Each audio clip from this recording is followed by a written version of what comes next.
मेवाड़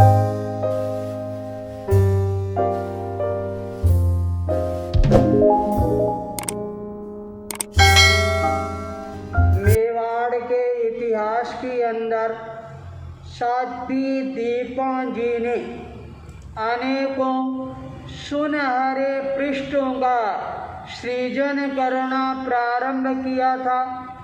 पूरे शहर के अंदर जयाचार्य को उदयपुर चातुर्मास परिसंपन्न होने के पश्चात बुलाकर 2 छमासी तप का जयाचार्य के हाथों से पारणा करवाकर पूर्व में जयाचार्य ने एक नए सुनहरे पृष्ठ का सृजन किया था।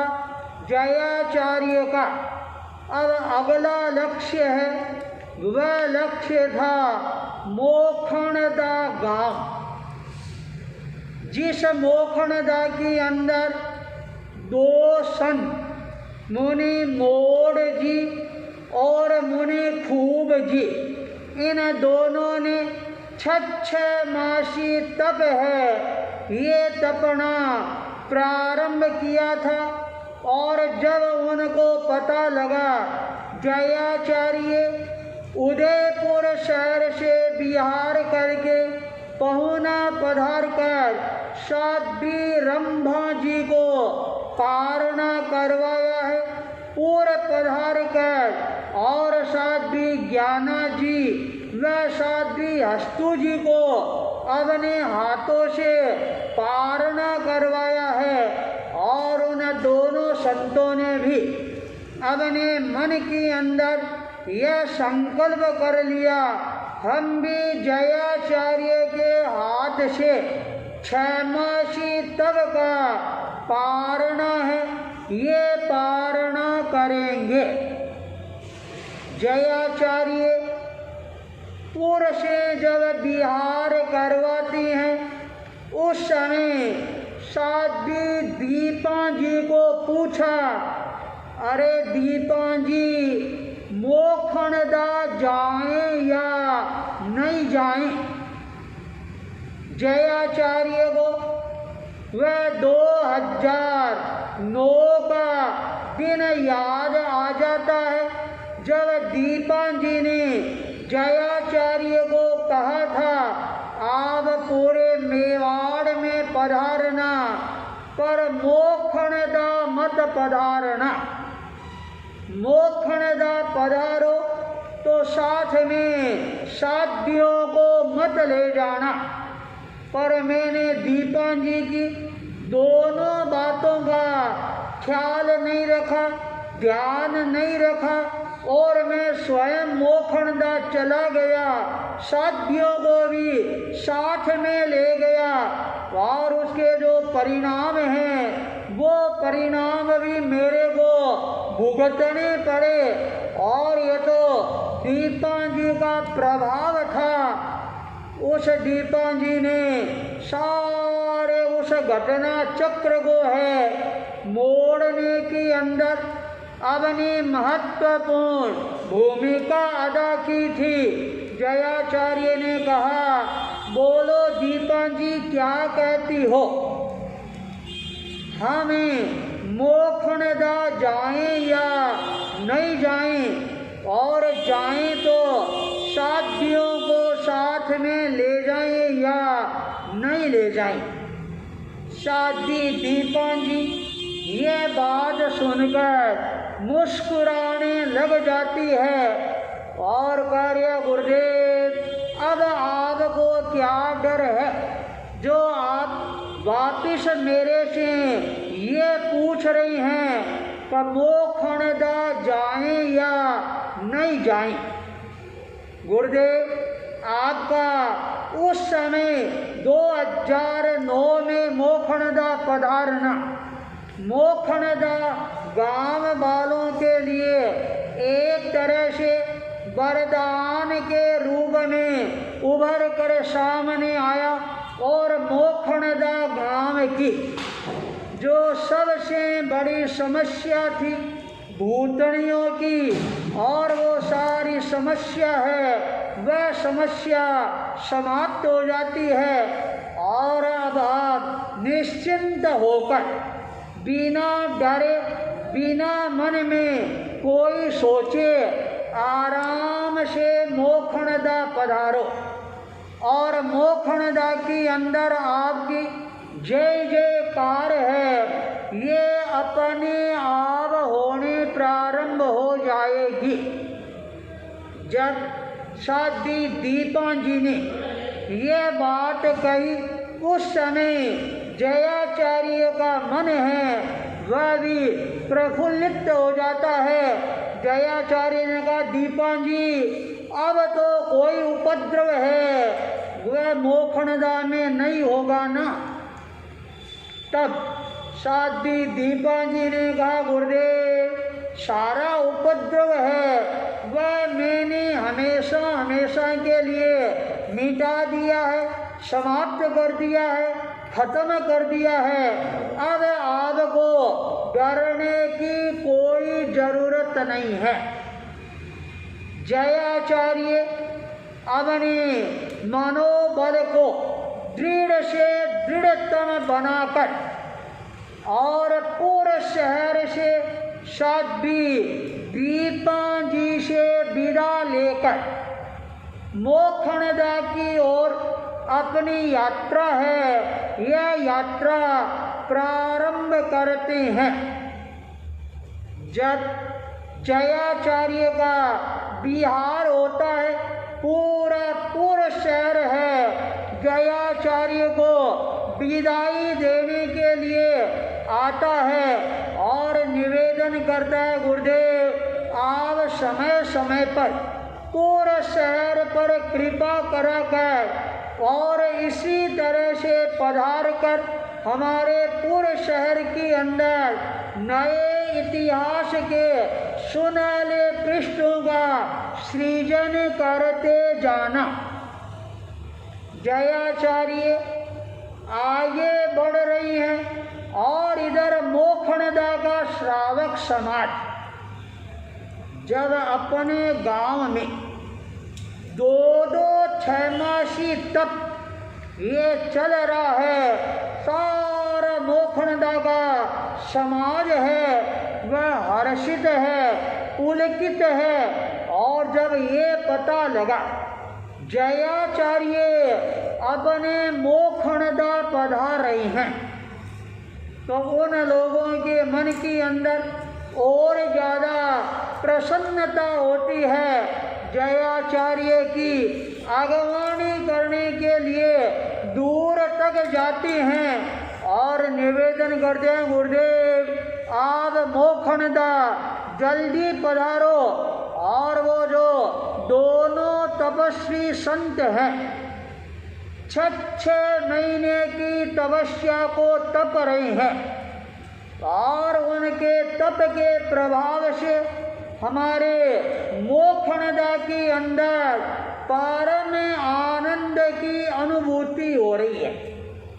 जब आप मोक्षणदा पधारोगे तो आनंद के अंदर और ज़्यादा आनंद की अभिवृद्धि है ये होने प्रारंभ हो जाएगी। जयाचार्य ने कहा बस हम आ रहे हैं और उन दोनों संतों को मोक्षणदा में पारना करवाएंगे। जयाचार्य बिल्कुल मोक्षणदा के नजदीक पधार जाती हैं।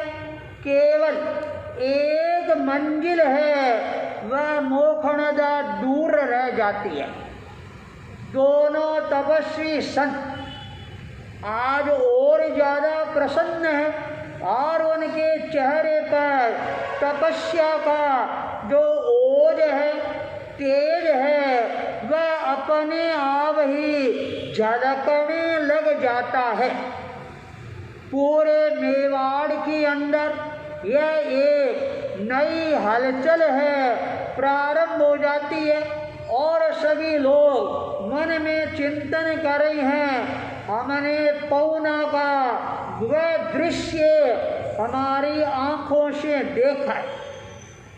पुर के 2 बार वो दृश्य है वो हमने आँखों से देखी है।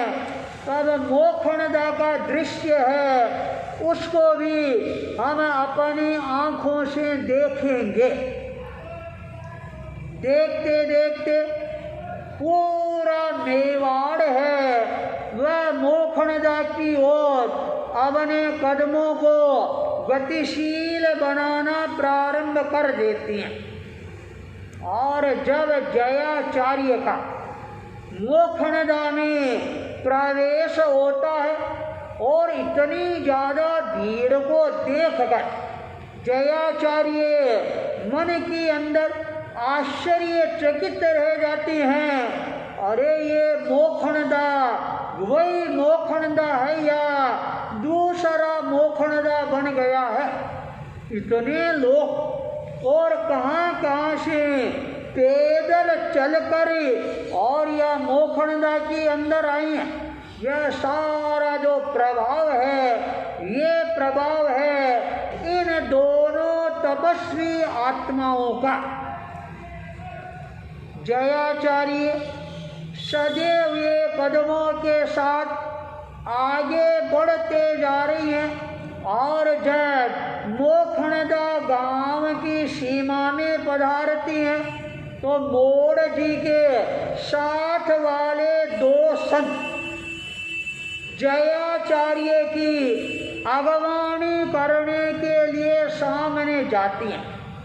जयाचार्य को वंदना करते हैं और सुख सादा पूछकर पर ये दोनों तपस्वी संतों ने भी आपको वंदना और सुख सादा पूछाई।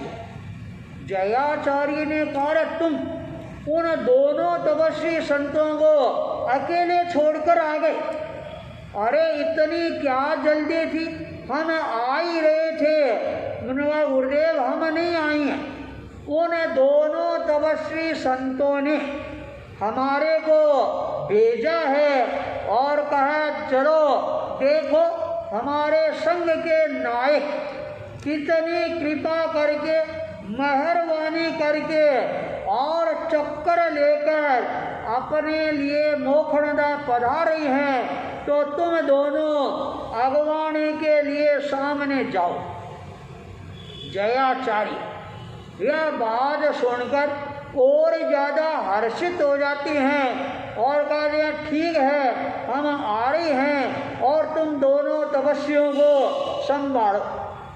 दोनों संत वापिस रवाना होती हैं और आकर करें जयाचार्य पधारी हैं और जयाचार्य के लिए पट्ट लाकर और आसन बिछाकर सारी व्यवस्थाएं हैं वो जुटाना प्रारंभ कर देती हैं। जयाचार्य जब चतुर्विध धर्म संघ के साथ जय जय के नाद के साथ जब तपस्वी संतों के प्रांगण में पधारते हैं और दोनों तपस्वी संत मूर्तिमान बनकर विराजमान थे।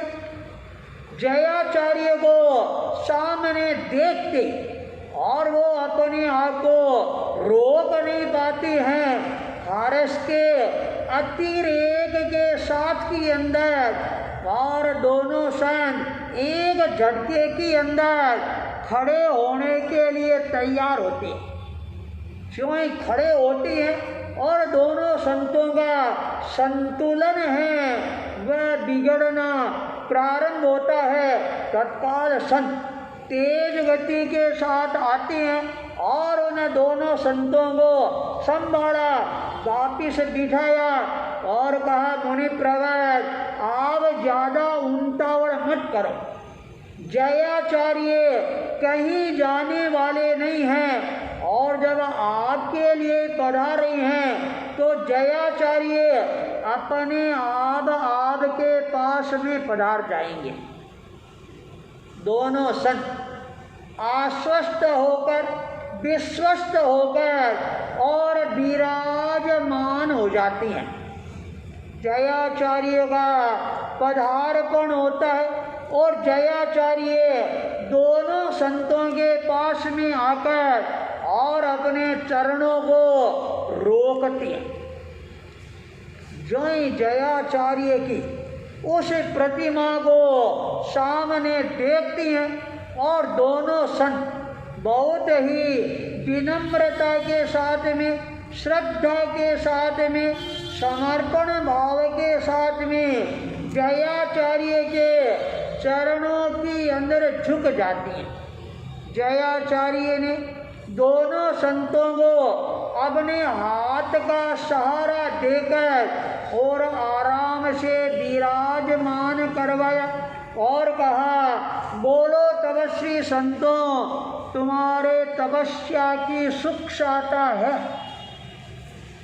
दोनों संतों ने कहा, गुरुदेव, जब आपका पदार्पण हो गया और हमारी सुख साता है वह और ज़्यादा बढ़ गई है और आपके कृपा से हमारी तपस्या है वह आज सानंद संपन्न हो रही है।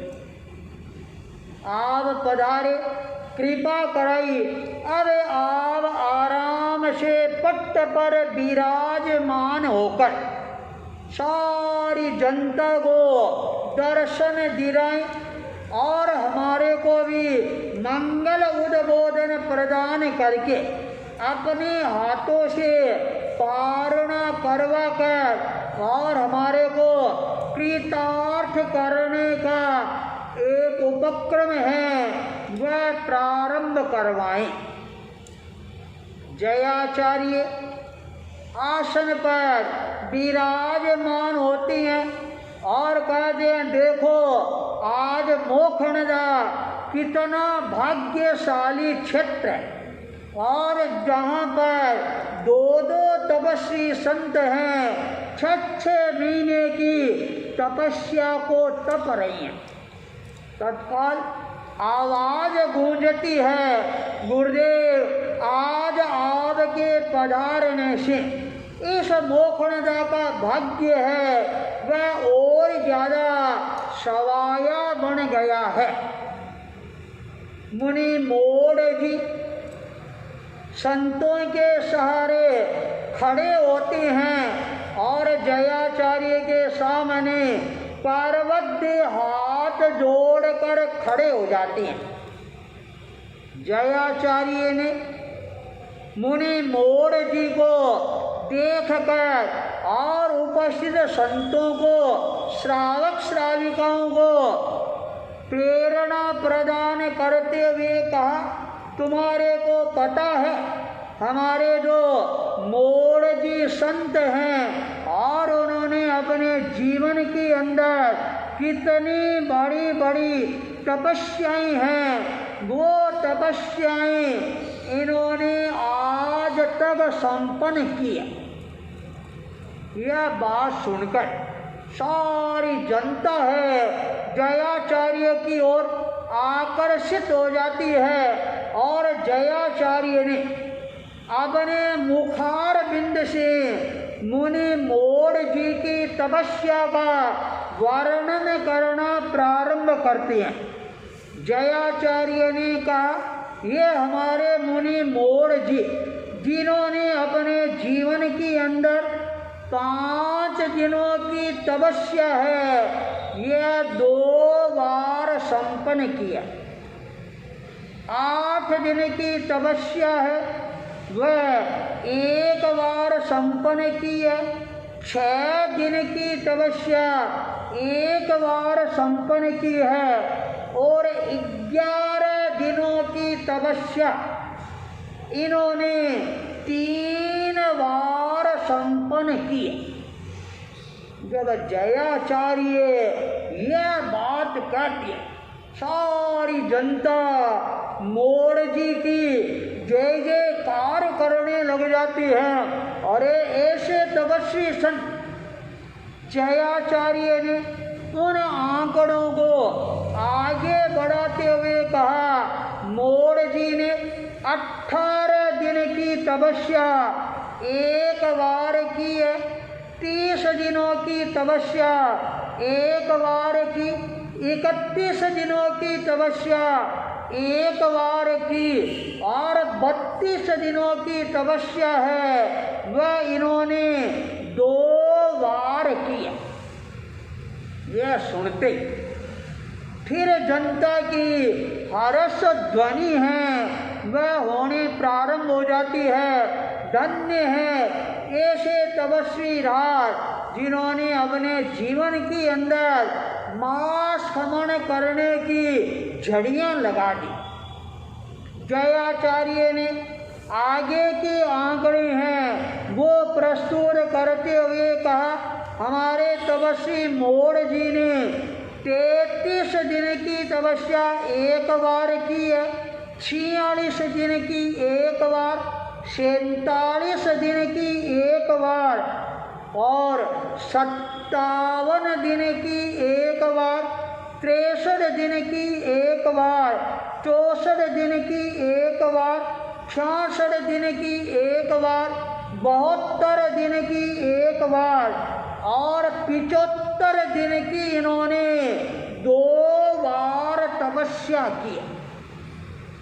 जब ये आंकड़े सामने आती हैं सारी जनता इन आंकड़ों को सुनकर सन्न रह जाती है।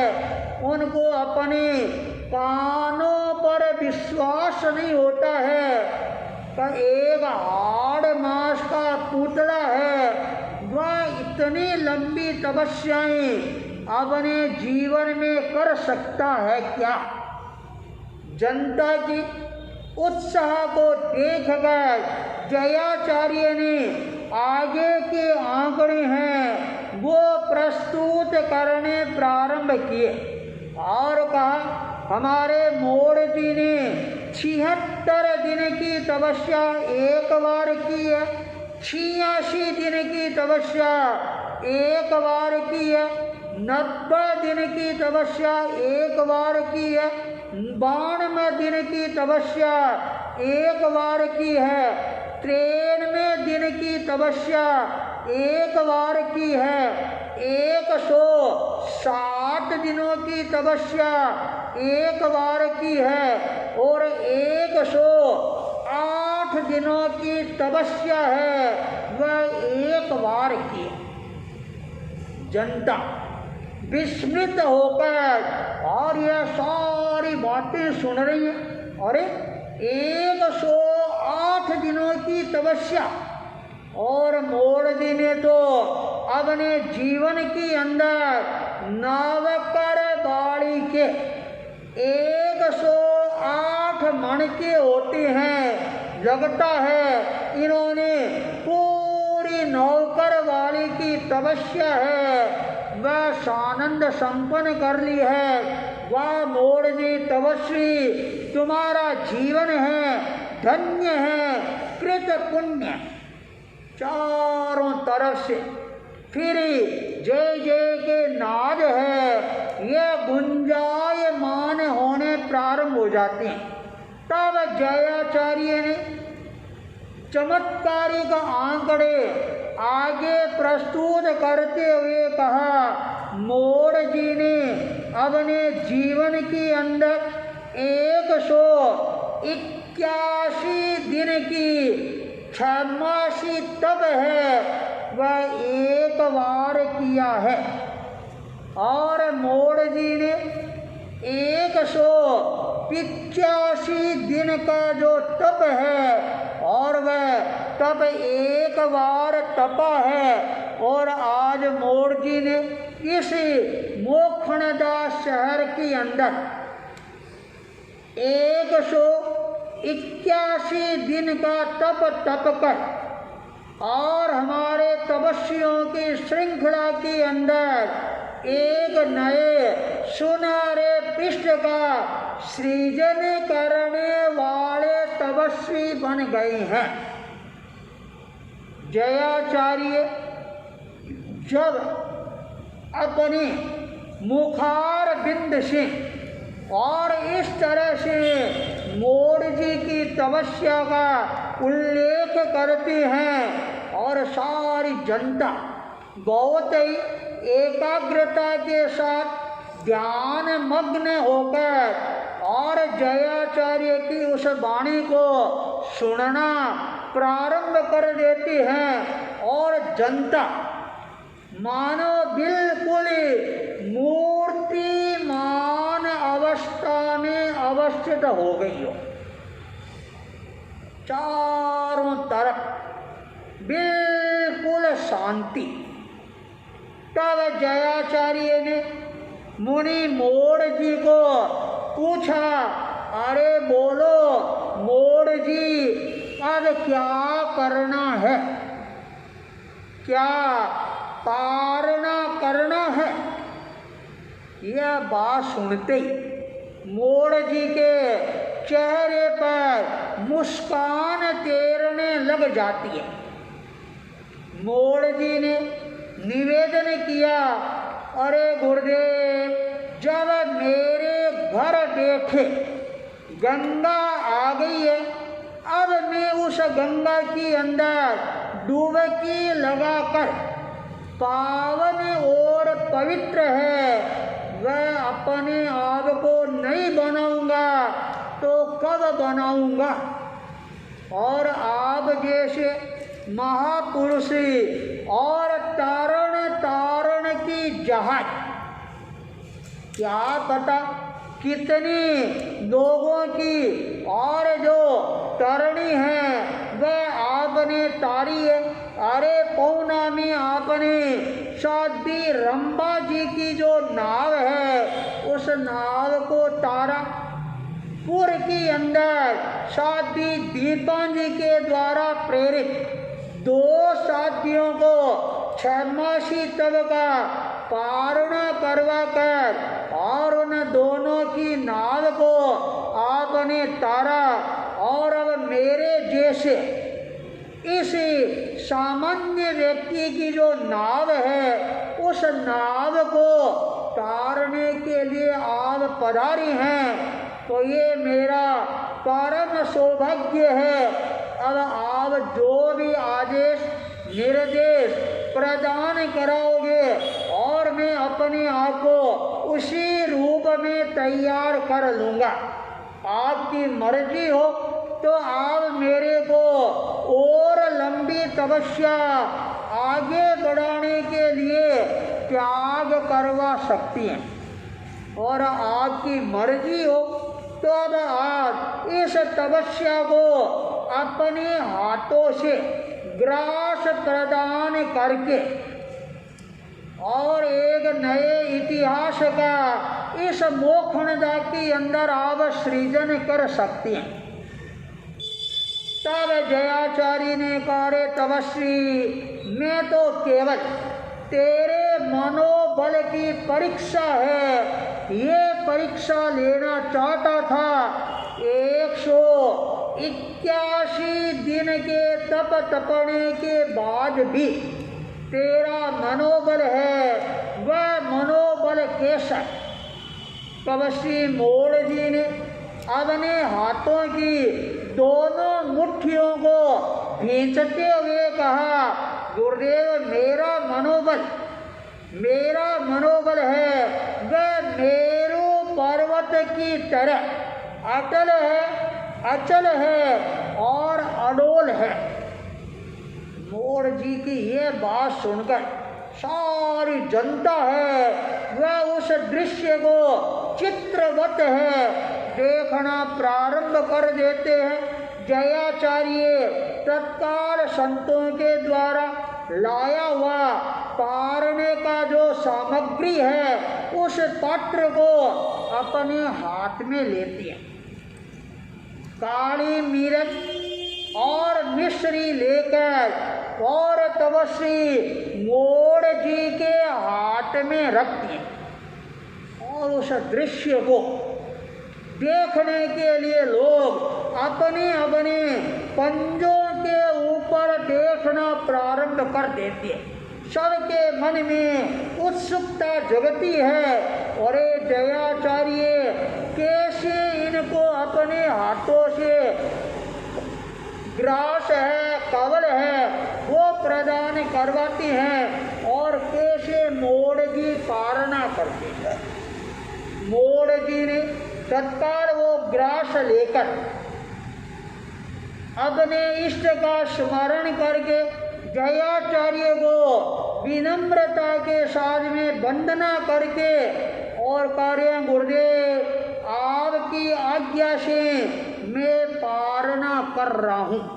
मोड़ जी ने वो पारना किया और उस पारने के साथ में चारों तरफ जय जय के नाद है गुंजायमान हो जाती हैं और मोखुंडा की उस धरा पर मुनि मोड़ जी ने इतिहास का एक सुनहला पृष्ठ है ये अंकित कर दिया। पर मुनि खूब जी है वो इंतजार कर रही हैं जयाचार्य मेरे को भी पारना करवाएंगे। तो अभी तो खूब जी ने इतिहास का सुनहरा पृष्ठ है उसका सृजन किया है और अब मुनि मोड़ जी वो अपने जीवन के अंदर इतिहास का सुनहरा पृष्ठ है जयाचार्य के चरणों के अंदर कैसे सृजन करेंगे। इसी मंगल भावना के साथ ओम अरहम।